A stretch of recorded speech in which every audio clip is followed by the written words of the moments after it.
Hello friends, and welcome back to another video. Today I am doing a watercolor painting which is a continuation of the Inktober Spooktober series, and obviously it is no longer October, but I still think it's a little bit early to start celebrating Christmas yet, so might as well keep on going with the spooky theme. Today I wanted to talk about something that is truly haunting, and it's about the description of the Astroworld Travis Scott concert, which resulted in 8 people dead and hundreds injured. And the girl who is most prominent from this incident has written an incredibly powerful post that really blends facts as well as physical experience in a way that I think is incredibly powerful. So I want to read that out. Today is November the 5th, 2021. It is a Friday. Who am I in the story is not important. Rather, it is important the things I have now witnessed. Astroworld, Houston, Texas. Travis Scott is the only one performing. I don't know how many people were at the festival, but I do know that every single person was at that stage. My friend and I wanted to be close to the stage, as close as we could possibly get.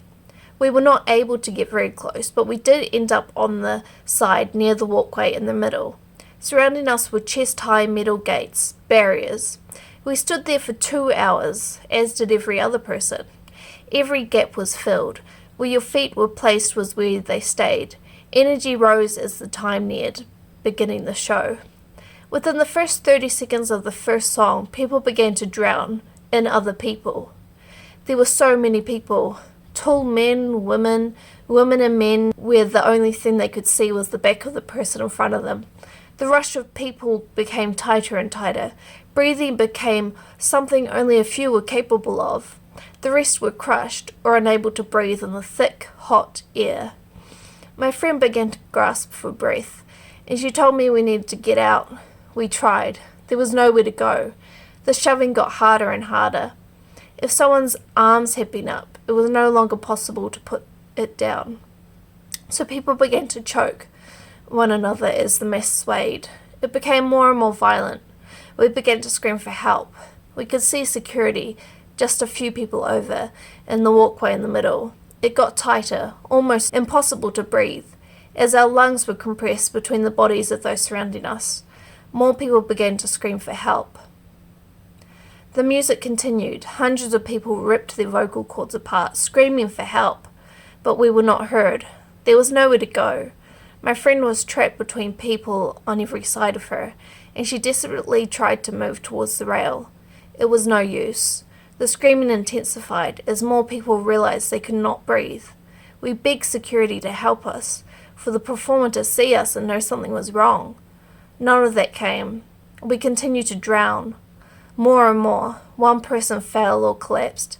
It doesn't matter how it started. Once one fell, a hole opened in the ground. It was like watching a Jenga tower topple. Person after person were sucked down. You could not guess from which direction the shove of hundreds of people would come next. We were at the mercy of the wave. I watched my friend be dragged away from me and lost sight of her. I began to realize in that moment that there is a way to die that not many people know about, being trampled to death. I saw terror in every eye that I met, even the ones that told me to breathe and stay calm. We knew there was a very big chance some of us would not make it out alive.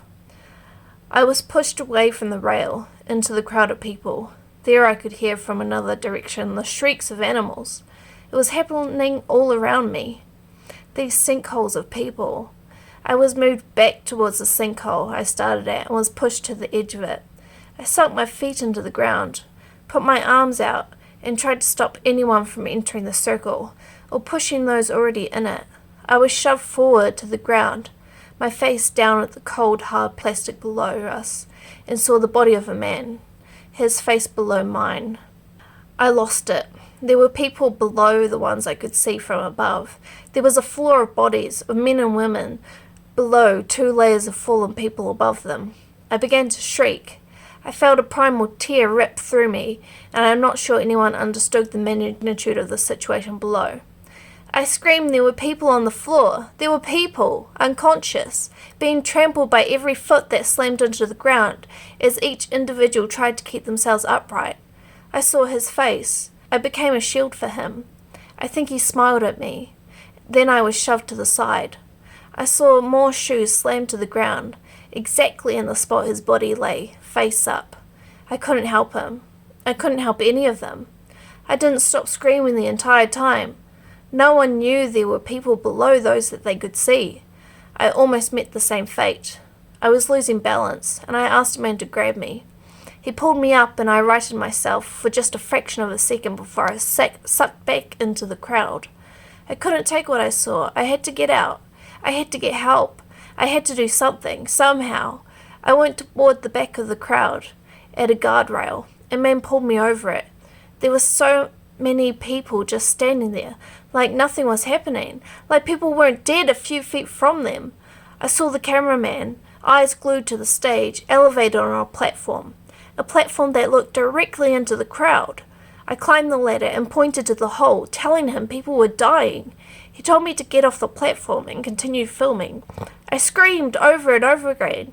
He wouldn't even look in the direction, so I pushed the camera so it pointed toward where I had just come from. He became angry. He called someone else up. I told him the same thing. People were dying. We needed to stop the music. We needed help. We needed attention towards the mess because I thought if only these people were aware, maybe they would do something. The other man grabbed my arm and told me he would push me off the 15-foot platform with no sides if I didn't get down. I told him to help. I told him people were dying. I showed him where. He wouldn't look in the direction either. I was in disbelief. Here were two people that could actually do something, had the power to do something. Cut the camera, call him back up, pause, something. They did nothing. I looked over at the sinkhole. People were screaming, reaching out their hands towards me, calling for help. I couldn't see the floor. The strangest thing happened in that moment. People began to boo at me. They pointed their fury at me, unleashed a rage. I screamed back. People were dying over and over. No one would listen. Somehow I ended up on the ladder, going back down mindlessly. I should have ripped that camera to shreds. I looked the other guard in the eye and told him he was the one responsible for countless deaths. He did nothing. I went under the platform, called 911. The only thing they said was that they were calling the medical team in. I told the operator over and over we needed to stop the concert because we just needed a pause. We needed light, awareness of the deaths. Nothing. A kid watched me under the platform, watched me break down in tears, explaining how I saw people crushed, stomped on, unconscious. He watched the operator say nothing of use to me.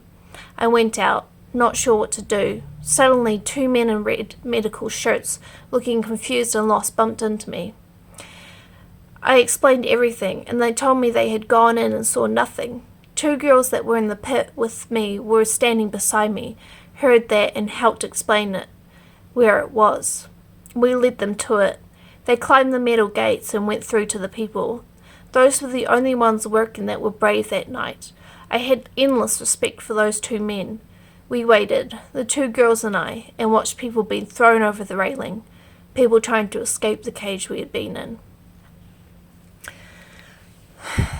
That post was so incredibly powerful. It, like I said, it mixed facts with such emotional and such a great description of the physical suffering of everybody there. And I think it's extremely brave of the girl to write that post, because when you have people who are fans of somebody incredibly famous like Travis Scott, it's very common for anybody to be attacked for speaking out, and it's something that we see more and more of in today's media and society. But I think that post was so incredibly powerful that I'm glad that it's being shared and talked about, and hopefully there will be a change, more security, better structuring of concerts so that there isn't this not even mass hysteria, because it wasn't like that. It was people being crushed against each other. So hopefully it will lead to change, but it's hard to really imagine that anything big will happen to make sure that something like this never happens again. Truly haunting, but a lot of skepticism, I think a lot of people feel. So thank you guys for watching this video, and I will see you guys all in hopefully a much cheerier video. Hey door!